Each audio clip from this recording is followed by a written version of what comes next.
Bill की पतैया पर लिखले बेपतिया शिव गुरु पढ़ब की ना। बिल की पतैया पर लिखले बेपतिया शिव गुरु पढ़ब की ना। बिचरे भंवर में डगमग डोलते अगनैया शिव गुरु पढ़ब की ना। बिचरे भंवर में डगमग डोलते अगनैया शिव गुरु पढ़ब की ना। बिचरे भंवर में तोहरा सन लगवनी, भांगिया धतुरवा के हम भोगवा लगवनी। जबले न दर्शन पाइब बैठल रहब हमहु त एही ठइया।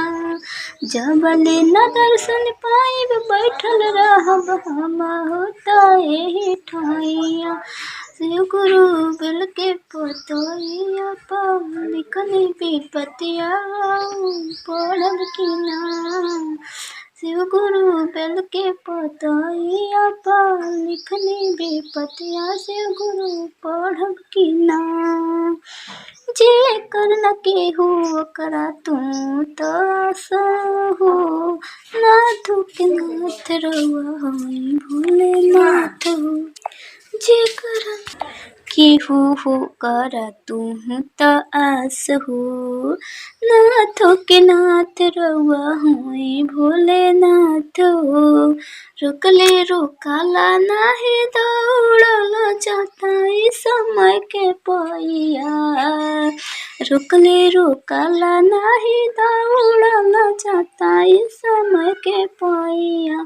शिव गुरु बिल के पतैया पर लिखले बेपतिया शिव गुरु पढ़ब ना।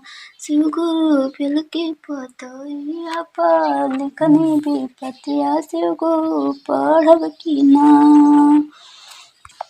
शिव गुरु हमारे आंगनवा बोला आइब कहिया। शिव गुरु हमारा आंगनवा बोला आइब कहिया। रोजत दया मांगी चर्चा करीले, रोजत दया मांगी चर्चा करीले। ओम नमः शिवाय जप के ध्यान हम धरीले। करती दया हमारो ताहि सुन लिया रजिया हो। शिव गुरु बिल के पतैया पर लिखले बेपतिया शिव गुरु पढ़ब की ना।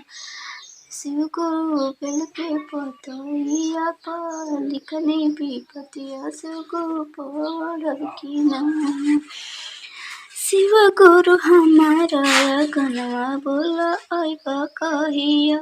शिव गुरु हमारा आंगनवा बोला आइब कहिया। बोलिए हर हर महादेव। मैया भवानी की जय, शिव गुरु की जय, पार्वती माता की जय, कार्तिक गणेश की जय। एक बार फिर से बोलिए शंकर भगवान की जय। ऊपर पहाड़ नीचे कंकड़ भोले शंकर कैसे मनाऊं तुम्हें। ऊपर पहाड़ नीचे कंकड़ भोले शंकर कैसे मनाऊं तुम्हें। सूझे उपाय नहीं तुझाओ भोले शंकर कैसे मनाऊं तुम्हें। ऊपर पहाड़ नीचे कंकड़ भोले शंकर कैसे मनाऊं तुम्हें। जल में चढ़ाऊं तो कैसे चढ़ाऊं, जलवा चढ़ाऊं तो कैसे चढ़ाऊं। ओ भी है मछली का जूठा भोले शंकर कैसे चढ़ाऊं तुम्हें। ओ भी है मछली का जूठा भोले शंकर कैसे चढ़ाऊं तुम्हें। ऊपर पहाड़ नीचे कंकड़ भोले शंकर कैसे मनाऊं तुम्हें। दूध में चढ़ाऊं तो कैसे चढ़ाऊं, दूध में चढ़ाऊं तो कैसे चढ़ाऊं। वो भी है बछड़े का जूठा, वो बोल शंकर कैसे मनाऊं तुम्हें। वो भी है बछड़े का जूठा, वो बोल शंकर कैसे मनाऊं तुम्हें। ऊपर पहाड़ नीचे कंकड़, वो बोल शंकर कैसे मनाऊं तुम्हें। फूल में चढ़ाऊं तो कैसे चढ़ाऊं, फुलवा चढ़ाऊं तो कैसे चढ़ाऊं। वो भी है भवरे का जूठा, वो बोल शंकर कैसे मनाऊं तुम्हें। वो भी है भवरे का जूठा, वो बोल शंकर कैसे मनाऊं तुम्हें। बोली एक बार प्रेम से सच्चे दरबार की जय, शंकर भगवान की जय। एक बार प्रेम से बोलिए शंकर भगवान की जय। कहते हैं जिसका कोई ना होता है उनका शिव गुरु होते हैं। देखिए बहुत लोग कहेला कि शिव चाचा में का मिलेला, लेकिन जौन भाव और जौन शिव गुरु को चाहते हैं उनको सब कुछ मिलता है। जो उनको मन से चाहते हैं, जो उनका पूजा करते हैं श्रद्धा पूर्वक से, उन्हें सब कुछ शिव गुरु देते हैं। आप लोग ये चर्चा के बहुत ही ध्यान से सुन जान। अगर ये चर्चा अगर थोड़ा भी पसंद आई तो लाइक और शेयर जरूर करन जान।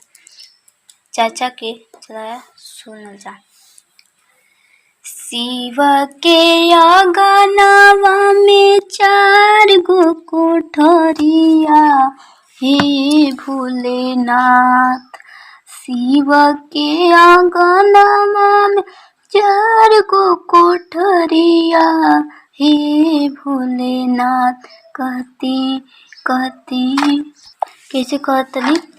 शिव के आंगनवा में 4 गो कोठरिया, हे भोलेनाथ। एगो हमारो के दिहाती, ये भोलेनाथ। एगो हमारो के दिहाती, ये भोलेनाथ। एगो हमारो के दिहाती, ये भोलेनाथ।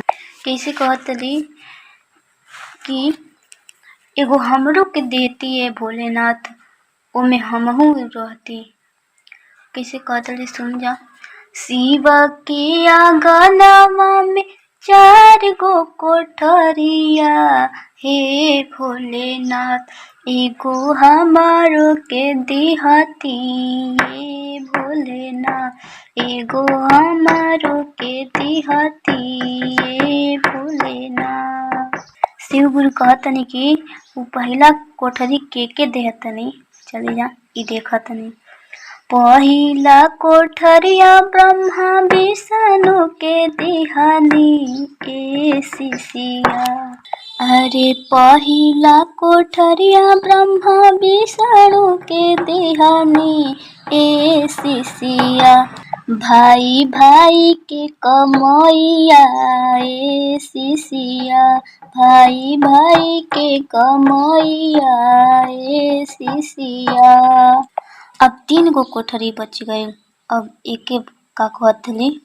शिव के आंगनवा में 4 गो कोठरिया, हे भोलेनाथ। एगो हमारो के दिहाती, हे भोलेनाथ।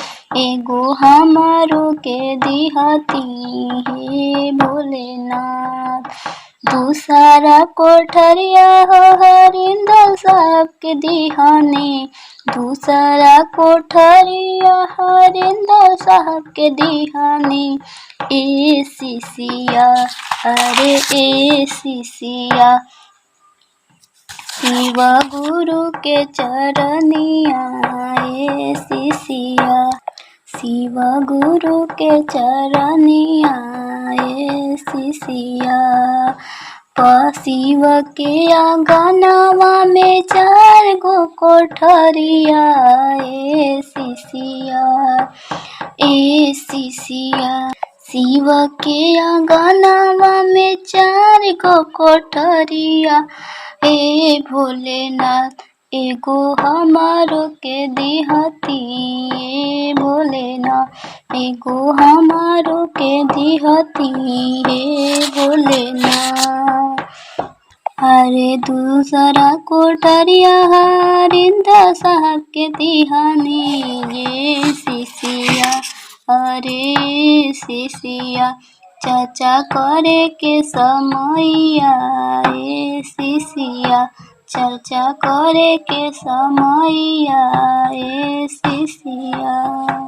शिव के आंगनवा में 4 गो कोठरिया, हे भोलेनाथ शिव के आंगनवा में 4 गो कोठरिया, हे भोलेनाथ एगो हमारो के दिहती, ए भोलेनाथ एगो हमारो के दिहती, ए भोलेनाथ।